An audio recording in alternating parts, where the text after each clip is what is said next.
Hi friends, இன்றைக்கி நம்ம புதுவிதமான ஒரு ரெசிபி பார்க்க போகிறோம். என்ன ரெசிபின்னு செஞ்சுக்கிட்டே பார்க்கலாம் வாங்க. ஃபஸ்ட்டு வந்து கோவா சாஸ் செய்ய கோவா வந்து கட் பண்ணி மிக்சியில் போட்டுக்கணும்.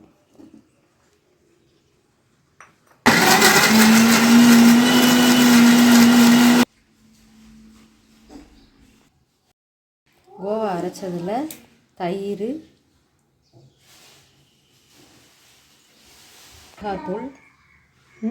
மிளகாத்தூள் 1/2 டீஸ்பூன், சாட் மசாலா ஒரு 1/4 டீஸ்பூன்,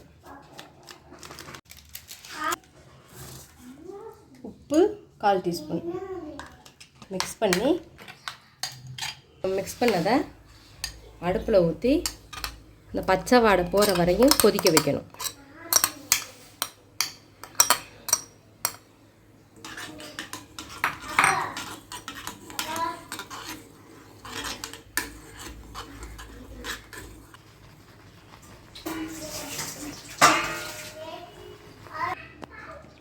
அடுத்து வந்து காளான் பக்கோடா செய்கிறதுக்கு நான் சிப்பி காளான் எடுத்திருக்கேன். காளானை போட்டு 2 வெங்காயம், 2 பச்சை மிளகாய், கருவேப்பிலை,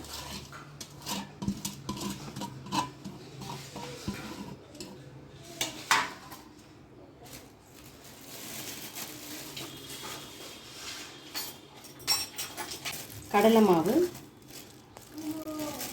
ஒரு 3 டேபிள் ஸ்பூன் போட்டுக்கோங்க. அப்புறம் கலந்துட்டு தேவையான நம்ம போட்டுக்கலாம். அரிசி மாவு 2 டேபிள் ஸ்பூன், அப்போ தான் கிறிஸ்பினஸ் வரும் அதுக்காண்டி. உப்பு 1 டேபிள் ஸ்பூன், மிளகாத்தூள் ஒரு 1/2 டேபிள் ஸ்பூன், ஏன்னா பச்சை மிளகாவும் போட்டிருக்கோம், அதனால் ஒரு 1/2 டேபிள் ஸ்பூன் போட்டிருக்கோம்.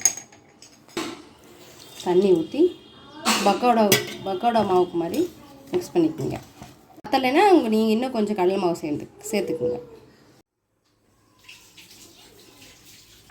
கடாயில் எண்ணெய் வச்சு எண்ணெய் காஞ்சோன்னே இந்த பக்கோடாவை பொரிச்சு எடுத்துட வேண்டியதான்.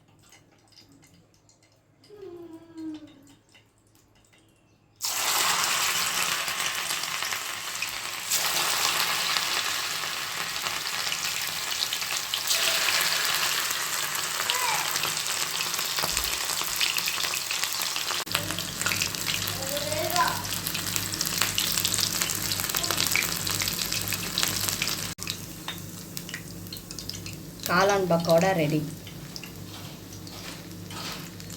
அடுத்து ரோஸ்மெரி ஃப்ரைட் ரைஸ் செய்ய போகிறோம். அதுக்கு கடாய் வச்சு கடாயில் 2 டேபிள் ஸ்பூன் எண்ணெய் ஊற்றிக்குங்க. எண்ணெய் காஞ்சோன்னே பூண்டு ஒரு 4 பல்,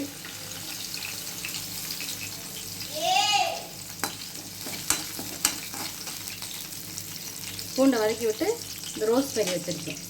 நான் ரோஸ்மெரி ஃப்ரைட் ரைஸ் செய்கிறேன். இங்கே ரோஸ்மெரி இல்லைன்னா பூண்டு இன்னும் கொஞ்சம் எக்ஸ்ட்ரா போட்டுக்குங்க.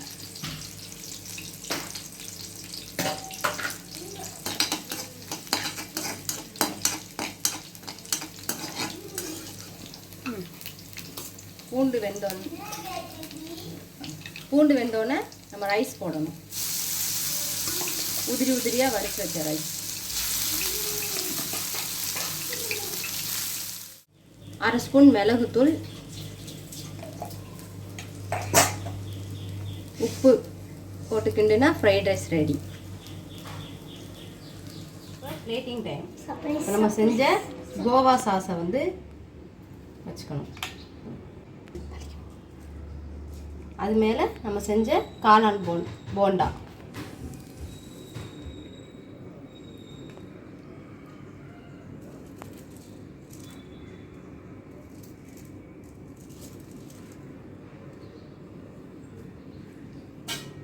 நம்ம ரோஸ்மெரி ஃப்ரைட் ரைஸ். நம்ம டிஷ் ரெடி. இது என்னென்னா கோவா சாஸ் காளான் pakoda with rosemary fried rice. இதோட சேர்த்து சாப்பிடும்போது சூப்பராக இருக்கும். ட்ரை பண்ணி பாருங்கள் நீங்களும்.